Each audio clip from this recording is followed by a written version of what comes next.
Pessoal, hoje é dia de trazer filmes de terror desconhecidos, raros, obscuros, da década de 30 até os dias atuais.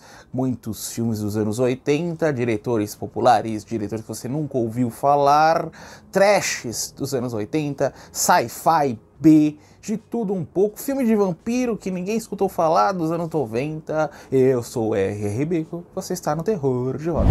Necronomicon, o livro proibido dos mortos, Lovecraft, baseado na obra dele. Tem um Lovecraft que ele vai estar procurando o livro dos mortos nessa biblioteca secreta e que ele vai começar a ler as historinhas, ele mesmo vai passar por um maior perrengue. As histórias que eu mais gostei foram a do Frio, que é uma mulher que aluga um quarto nessa casinha, tem um cientista maluco estranho, o qual a casa parece um frigorífico, e o último, ou o penúltimo, já que o da biblioteca abre e encerra o filme, que é de uma policial, que se envolve em uma chamada de outro mundo. Reparem nos efeitos práticos desse filme, são espetaculares, principalmente a cena de desconstrução. É tudo que eu vou falar pra vocês. Ela vai ficar exatamente no conto do Frio. Ela vai ficar na sua cabeça por alguns minutos quando o conto seguinte se iniciar. E tem também a direção do Brian Yuzna e alguns dos contos em um conto e também na abertura do Lovecraft.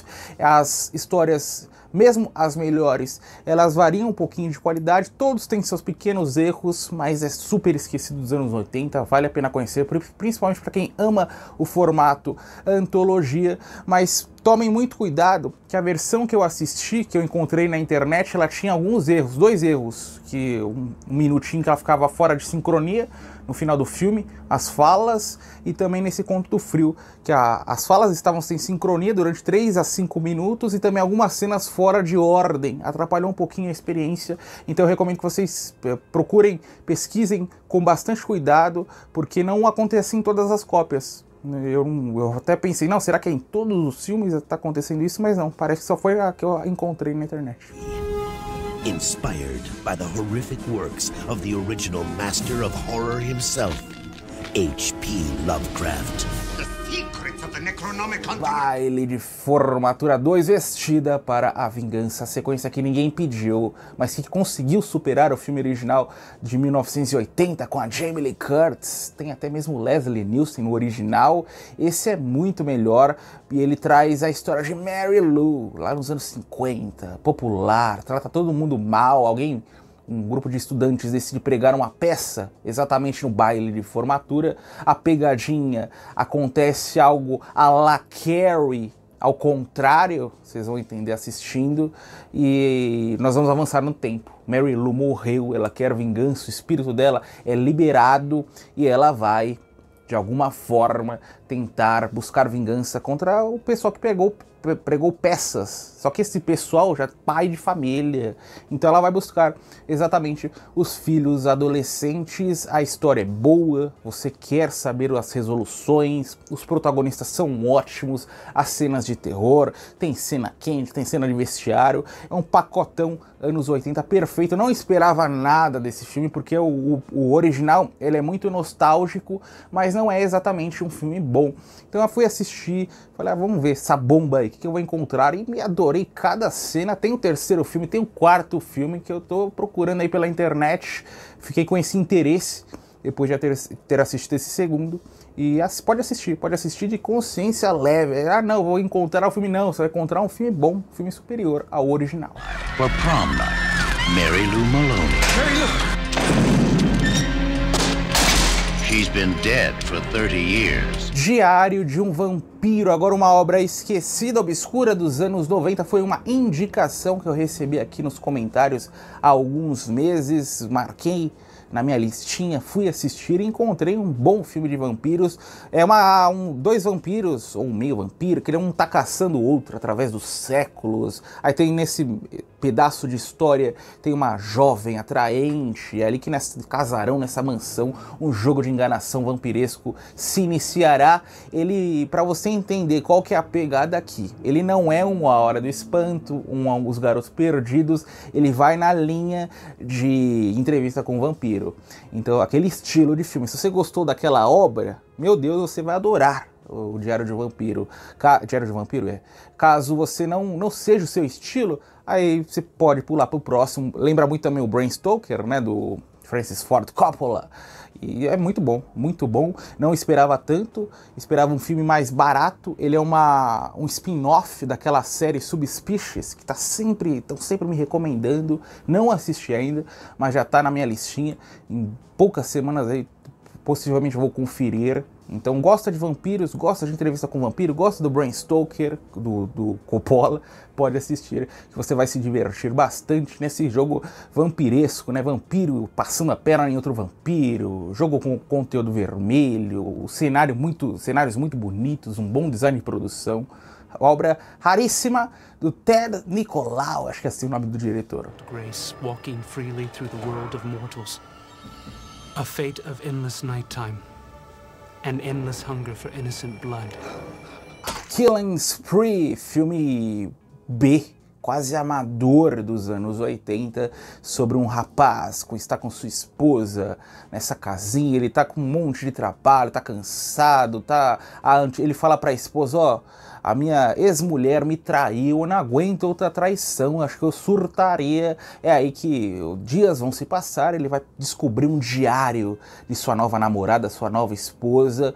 Esse diário tem um monte de historinha picante, com eletricista, com cortador de grama, com seu melhor amigo, ele tem 30, o melhor amigo tem 60 anos, e ele vai surtar, vai iniciar exatamente esse período de matança por sua cidade. Esse filme foi gravado, adivinha onde? Em Júpiter, Califórnia, cidade à beira-mar, então tem esse ingrediente, belas paisagens, claro que tudo em cima daquela cinematografia amadora, pouquíssimos dólares, reparem, principalmente nos efeitos nojentos, aquele estilo trash que nós estamos acostumados da década, e também, eu não vou resistir, vou colocar a cena para vocês do protagonista internalizando a figura do brasileiro médio, olha aí, saindo nessa praia, atirando pessoas, tentando afogar outras, um negócio absurdo, mas que quem nunca, né? Quem nunca passou por isso? Então, Killing Spree, pode assistir, pode procurar, é raro, mas vale a busca. Tem esse pôster aqui super gráfico, que eu tive que censurar várias partes, que você não passaria. É para quem quer o estilo, acho que eles chamam de SOD, né? Straight on Video, que é... O pessoal grava com 20, 25 mil dólares para as locadoras, para angariar uns trocados e para colocar sua experiência cinematográfica ali na ponta na frente da câmera. E repare também no protagonista de sunguinha, uma cena patética. Na minha época eles chamavam de o chassi de grilo. Né? Chassi de grilo. Reparem no protagonista de sunguinha, você imagina, não vai sair da sua cabeça.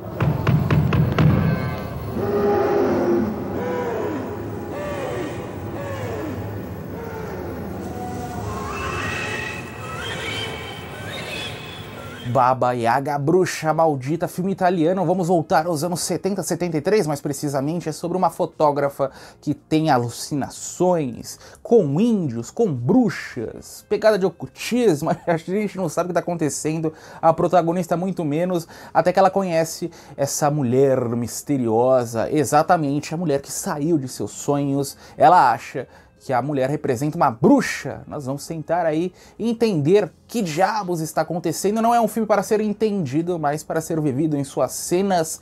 O filme começa lento, né? Principalmente porque a gente tem que entender qual que é a pegada. A gente entende com uma hora que o filme não está muito preocupado em contar a história, simplesmente trazer um emaranhado de cenas, mas o melhor dele são exatamente as cenas finais, quando a bruxa vai iniciar um jogo de ocultismo, sadomasoquismo, um negócio absurdo. O que tá acontecendo? A gente não sabe, mas a gente ama. Por que a protagonista tá ali naquela casa? Como que ela foi parar ali? Como que ela tá presa?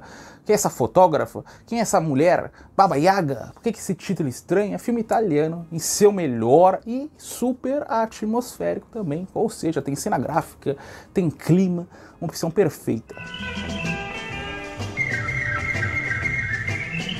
Rua Selvagem, um exploitation oitentista pesado, hein? Esse é pesado, não no clima que ele traz ao espectador, mas nas cenas. É como se fossem balos de sábado à noite corrompido, grupinho ensino médio, grupinho feminino de desajustadas, grupinho masculino de criminosos. Essas garotas vão mexer com os garotos, com os criminosos, vão pregar uma pegadinha com um carro, eles vão buscar vingança e vão atingir exatamente a irmã surda-muda da nossa protagonista, interpretada pela Linda Blair. Acontece uma violência contra a mulher, uma cena horrorosa, e aí a Linda Blair buscando vingança. Ele tem também a Linnea Quigley, musa oitentista, que disputou o papel com a Brinke Stevens, que eu tô sempre citando, eram muito amigas, e a Linnea Quigley interpreta essa irmã surda. Antes do silicone tem a participação também da Suzy Slater, durante 15 segundos, não tem nenhuma fala, uma das musas, a minha musa preferida do cinema de terror oitentista, ela que sumiu nos anos 90, foi capa de revista masculina. Aí a Linda Blair, horrorosa como protagonista. É um filme trash, é um filme ruim, mas é um filme que vai te divertir tirando essas cenas são bem para baixo, mas a atmosfera geral do filme é positiva, e a Linda Blair caçando criminosos com arco e flecha é tudo que você precisa saber para assistir Ruas Selvagens. No!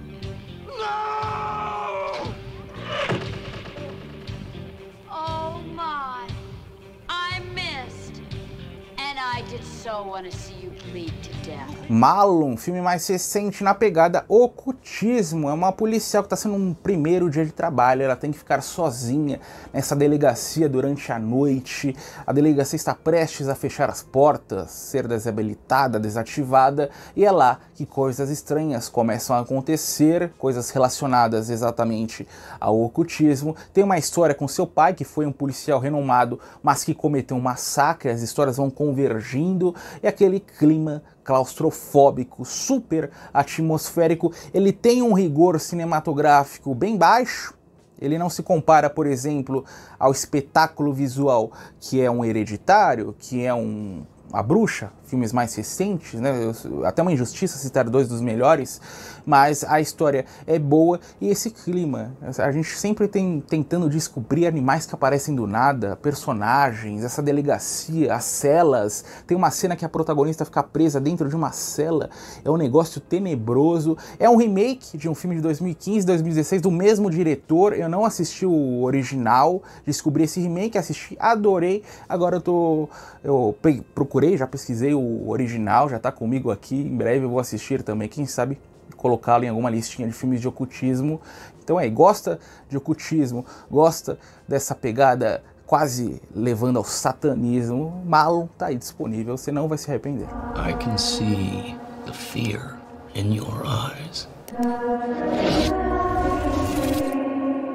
You saw something. Terror no Dia das Bruxas, filme mais recente, é sobre um garoto que tá nessa festa de Halloween, surta, vai eliminar um monte de gente, escapa das autoridades e a cada Halloween ele retorna para fazer novas vítimas. A tentativa aqui foi trazer uma espécie de Michael Myers adaptado para os anos 2010, 2020, uma tentativa frustrada. É um filme trash. Você vai assistir, vai desligar o seu cérebro e aproveitar cenas improváveis, as cenas mais mentirosas que você vai assistir nessa década de 2010, encerrando a década em grande estilo. Eles são que 2009, 2019, 2018. Então é para quem gosta desse estilo de filme, elevando a figura de um vilão, tentando criar um novo ícone, e também para quem quer zerar tudo relacionado ao Halloween. Monster that they can fear. O Monstro da Ilha Humongous. Jovens ricos nesse iate no oceano, eles escutam essa história de uma ilha próxima que tem uma única moradora e vários cachorros raivosos. O que acontece? O barco vai afundar e evidentemente eles vão buscar refúgio nessa ilha. Conforme eles pisam no lugar, eles estão com muito medo dos cachorros, mas percebem que não existem animais vivos ali. O que existe é uma criatura sedenta por carne humana. O que aconteceu? Essa criatura devorou todos os cachorros e agora, sem o que comer, ela vai caçar exatamente os nossos personagens. A direção é do Paul Lynch, Night que fez. Eu mencionei A Morte Convida para Dançar, o Prom Night, original de 1980, foi o diretor daquela obra. Esse aqui é infinitamente superior, super divertido, e ele atira para um estilo, para um subgênero pouco utilizado dentro do gênero, filmes de terror que acontecem em ilhas. Esse é um dos mais divertidos dos anos 80, nesse subgênero e de todo, né? Falando de uma forma geral.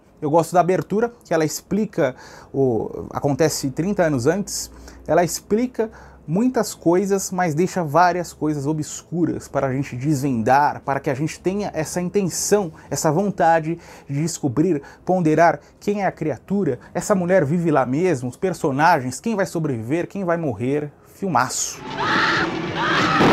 Humongous. It's loose. It's angry. And it's getting hungry.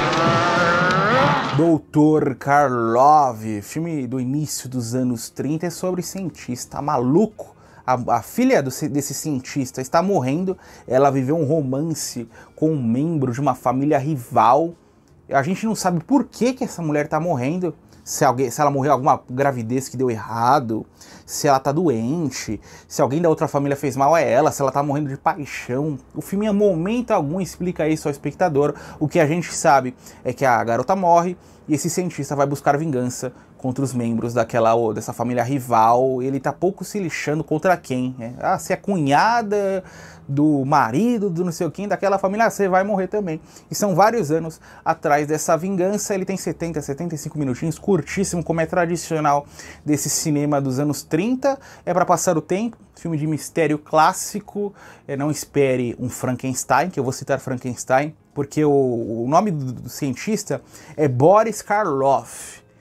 E ele saiu, acho que foi em julho, maio de 31. E Frankenstein saiu no final daquele ano. E foi Frankenstein que explodiu a carreira do Boris Karloff. Antes disso ele era ninguém conhecia ele. Então não sei o que aconteceu aqui. Se eles já tinham assistido Frankenstein e já sabiam que o filme ia explodir e que o Boris Karloff ia crescer na carreira, e falaram, não, vamos jogar o cientista do Dr. Karloff. Foi uma coincidência. Eles se basearam na carreira do cinema mudo do Boris Karloff. Pouco importa. O que a gente sabe é que anos depois o Boris Karloff ficaria notabilizado exatamente por interpretar cientistas malucos.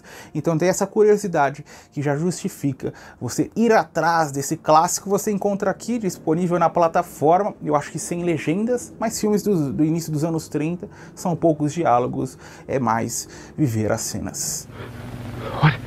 What did you do with my uncle? Oh, there.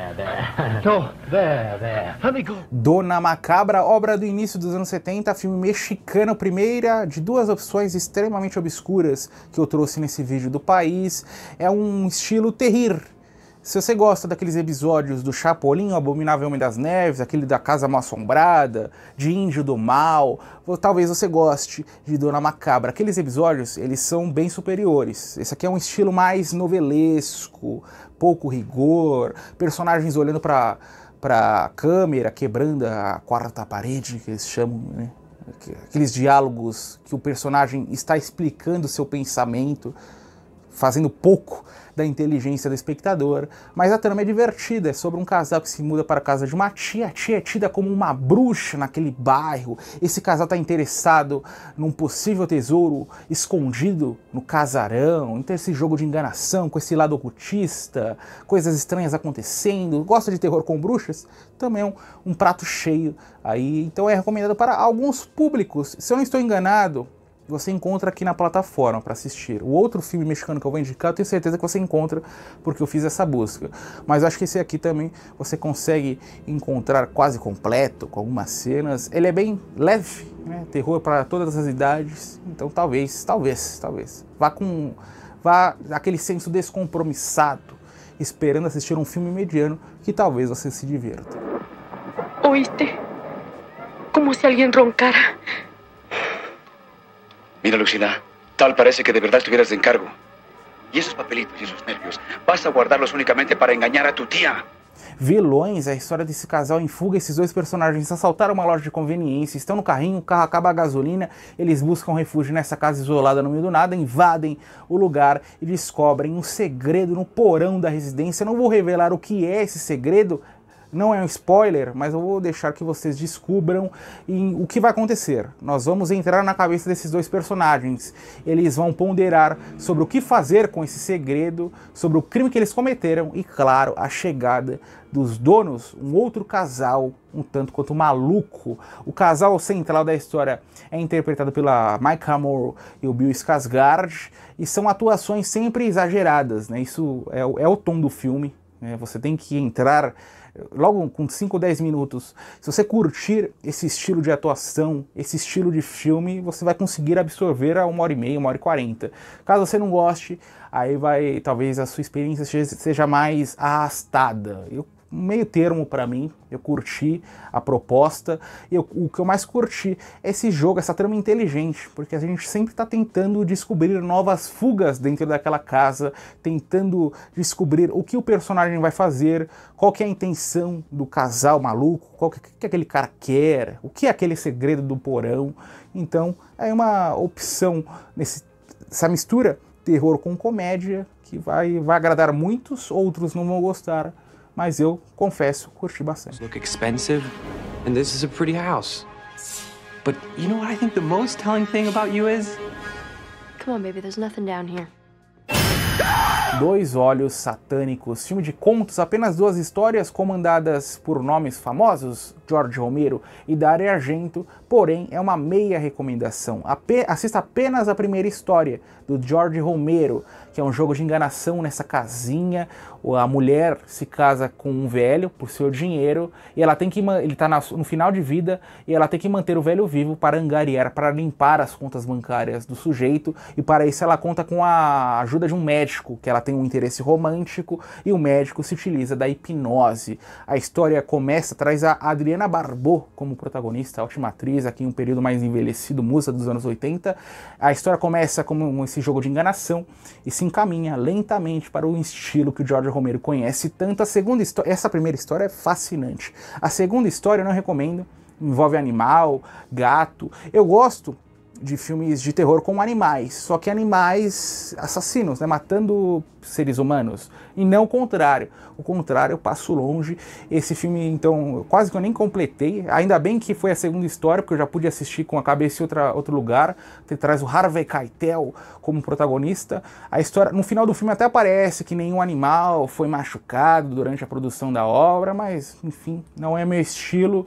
A única curiosidade positiva desse filme, desse segundo conto, é que o Harvey Keitel tem uma história com uma cabeça, né, que é uma cabeça cenográfica do Harvey Keitel, e o agente ligou pro Dario Argento e falou: ó, Harvey Keitel e sua cabeça cenográfica ele não pode nem olhar para a cabeça, né, ele vai gravar as cenas, mas não pode aparecer.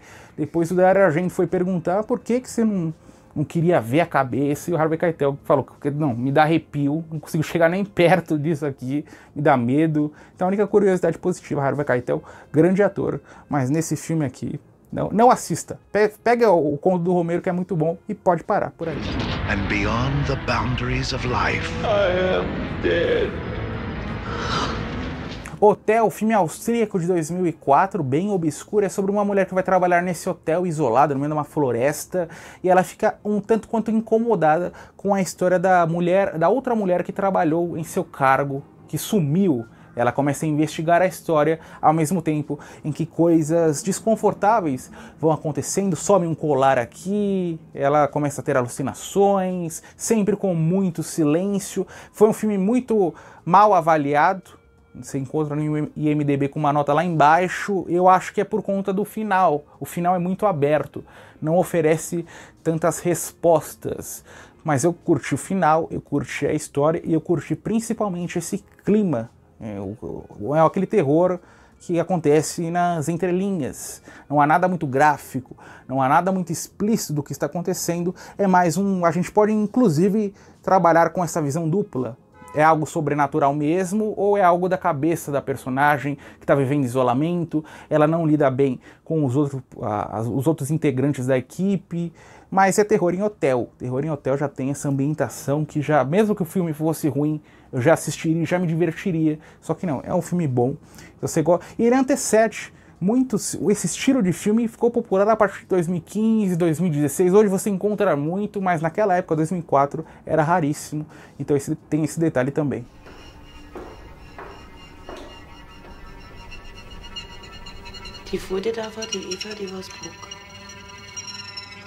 O Inquilino, filme dos anos 2000, baseado naquela historinha que já teve filme do Hitchcock nos anos 20, teve filme com Jack Palance nos anos 50, teve versão nos anos 40 e depois nunca mais. E não confundir com O Inquilino do Polanski, dos anos 70, são histórias completamente diferentes. Esse aqui é um homem, que ele aluga um quartinho nessa casa, ao mesmo tempo que tem um serial killer à solta no bairro, um serial killer que está emulando os crimes do Jack, aquele Jack com o apelido, que eu não vou falar aqui, mas que você sabe, Jack de Londres, né?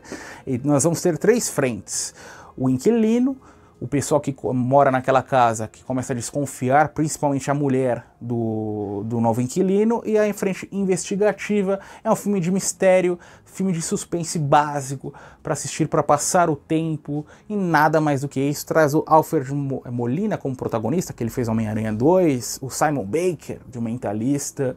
Um filme interessante, mas que a gente descobre o que está acontecendo. Tem aquelas reviravoltas que você não consegue imaginar, porque elas são muito mentirosas, mas para quem curte um bom mistério, é uma parada, não vou falar que é obrigatória, mas é uma parada certa, vai te divertir.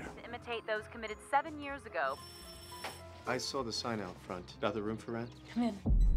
What do you do? The Living Coffin, o outro título mexicano que eu estava prometendo, final dos anos 50, aquela mistura tradicional, só que pouco utilizada no cinema, terror com faroeste. Tem até uma Clotilde, já que eu citei Chaves na história. Uma mulher está na fazenda, ela tem um problema de saúde, ela manda o capataz buscar ajuda, no meio do caminho ele é alvejado, aí ele vai buscar a ajuda de um médico, eles voltam, tem um mistério da Chorona, é uma salada. O filme acho que tá trazendo uma história super difícil, mas a gente vai entendendo pouco a pouco aonde a obra quer chegar, e não leve a sério nem por um segundo o filme, se divirta, é trash, pela tosquice das cenas de ação. As cenas faroestes são ridículas, os efeitos, mas tem essa mitologia chorona, clássica no cinema mexicano. E faroeste, os anos 50, trouxe algumas dessas opções. Eu acho que eu já citei aqui The Curse of the Undead, mais ou menos na mesma época, faroeste com o terror. Eu adoro filmes assim, esse é mais um deles. Não amei, é verdade, não assistiria novamente, mas já limpei da minha listinha, já assisti e agora recomendo para vocês. Vocês não vão falar, não, a recomendação do Bico, que coisa maravilhosa, não. Vocês vão falar, foi legal, tal. Às vezes vocês nem vão gostar, mas se você curte o cinema mexicano, você vai querer tirar da sua frente, claro.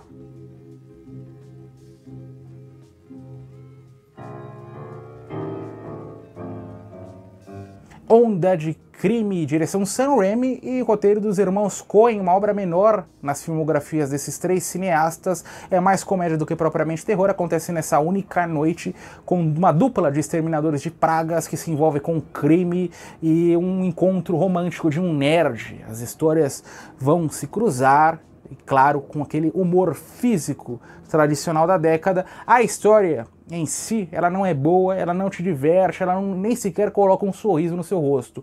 O que vai te trazer gargalhadas são as situações físicas, né? As fugas, o pessoal tá atravessando parede, cenas em prédios, a sequência de ação num carrinho, que hoje em dia a gente não encontra. Olha que é um filme B dos anos 80, hoje em dia a gente não encontra jamais, nem em filme AA, lá naquela década era algo tradicional. Então você quer ver a filmografia do Sam Raimi, assista. Você quer mais dos irmãos Coen à frente do roteiro? Nessa época eles estavam começando, né, o período neo-noir. Em 84 eles fizeram Gosto de Sangue, depois iriam fazer Barton Fink nos anos 90, Miller Crossing, final dos anos 80, início dos anos 90. Então você quer algo diferente dos dois, assista o Onda de Crime.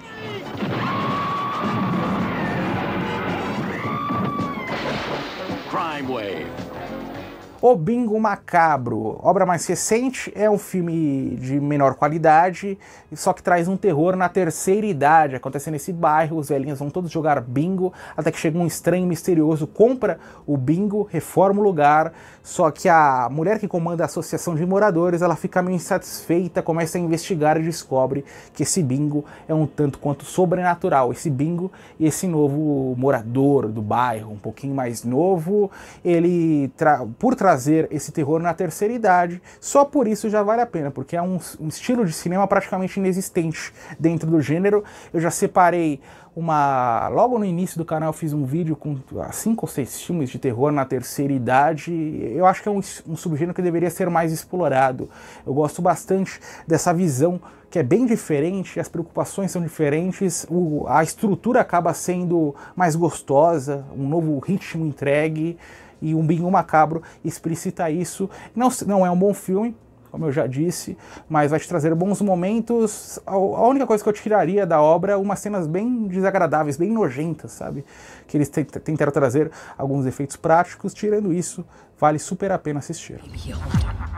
But we still have plenty of life to live.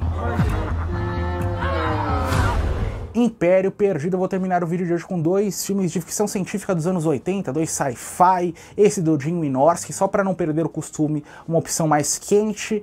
É sobre essa guerreira que perde o irmão nas mãos de feiticeiros, vai buscar vingança, vai tentar encontrar esse império perdido, esse lugar secreto, e para isso ela conta com a ajuda de outras guerreiras. Ela vai recrutar essas mulheres, uma prisioneira, ela vai até essa prisão. Reparem na cena da prisão, a melhor prisão da história da humanidade.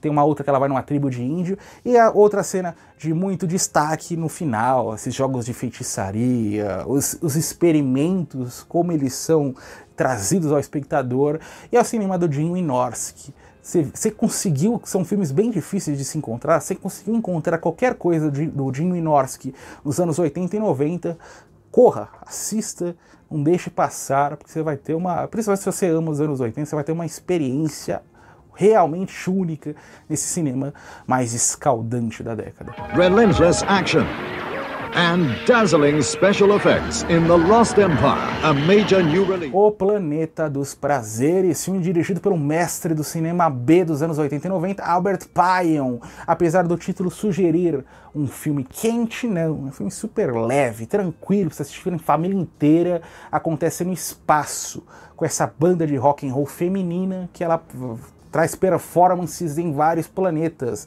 Elas têm uma nova vocalista, elas são chamadas a um planeta, e conforme elas estão buscando, né, indo até o planeta, elas se perdem, se envolvem com monstros. É um filme super leve, bem fraco, não chega nem no top 5 do Albert Pyun. Tem filmes muito superiores, como o Cyborg, que eu já indiquei aqui, fez filme no Nemesis, nos anos 90, é um diretor, morreu infelizmente já, há pouco tempo, estava mal de saúde, mas é um diretor que sabe fazer cena de ação como ninguém. Imagine se tivesse entregue nas mãos do homem um orçamento AA, 50 milhões de dólares, ele teria feito tipo James Cameron, Exterminador do Futuro 2. Infelizmente ele tinha poucos milhões para trabalhar, e mesmo assim nos entregava esses grandes filmes. É menor, é verdade, mas por que não? Assista, principalmente se você gosta de ficção científica.